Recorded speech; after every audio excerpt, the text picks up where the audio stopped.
Area of surface of revolution. We start with the surface area of some of the well-known geometric shapes. For example, the surface area of a rectangle is the length times the width. It is just simply the area. The area of the square is s times s or s squared.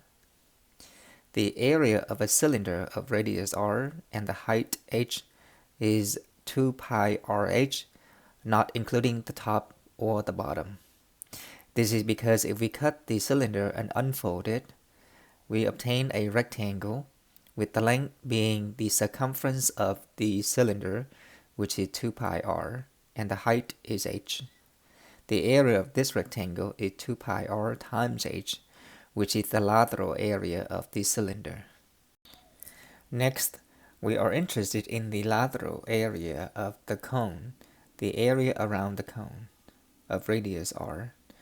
If we cut the cone from the vertex to any point on the rounded circular edge, then unfold it, we obtain a sector.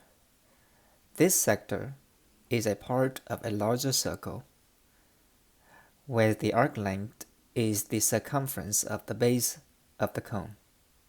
But the circumference of the base of the cone is 2 pi r, then the arc length of this sector is 2 pi r.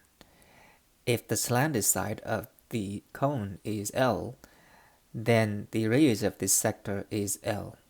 It is part of a larger circle whose radius is L. The area of this sector is 1/2 the radius squared times theta in radian, but the radius is L and the angle is theta.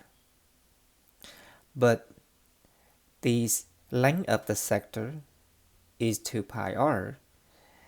It is also computed by L times theta, the radius times the central angle. And so theta is 2 pi r over L. So we can rewrite the area of the sector as 1/2 L squared. We replace theta with 2 pi r over L, and we simplify this expression to end up with pi rl. R is the radius of the base of the cone, and L is the slant side of the cone. We're now interested in the area of the truncated cone, only the area around the truncated cone, not including the top or the bottom. If the radius of the larger circle is r2 and the radius of the smaller circle is r1, if the slant side of the truncated cone is little l, the side of the smaller cone is L1, and the side of the larger cone is capital L, then the area of the truncated cone is the difference between the area of the larger cone and the smaller cone.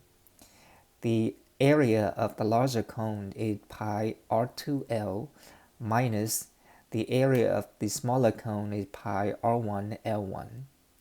But L is the sum of L1 and the little l, and so the area of the truncated cone is pi r2l1 plus pi r2l minus pi r1l1, or lowercase l.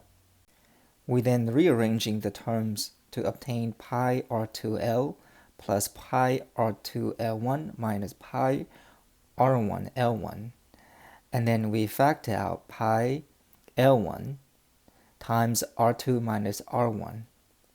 But to obtain a more useful expression, we observe that we can form two similar triangles in the diagram.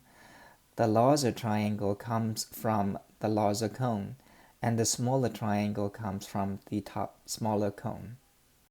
Labeling these two triangles with the corresponding length, along with the fact that they are similar, we obtain r1 over r2 equals L1 over capital L.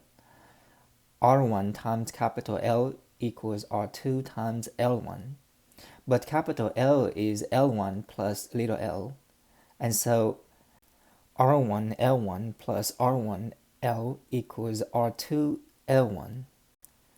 Isolate R1 L to obtain R2L1 minus R1L1, and we factor out L1.